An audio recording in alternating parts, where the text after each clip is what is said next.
Faly miaraba antsika vahoaka malagasy rehetra. Tonga ty le fotoana amin'le lalao ionana amin'ny Centrafrique.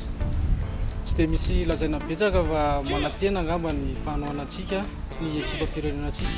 Zay efa tonga eto efa vonona ny hanome 100% na 200% kory ary ho an'ny firenena. Miandrana resy izy fa manantena sy mino fa azo vokatra tsara tsika amin'ity sady tombona antsika ny lalao mandroso miverina amin'ity fifanitsanana Coupe du Monde tika dia manantena antsika rehetra.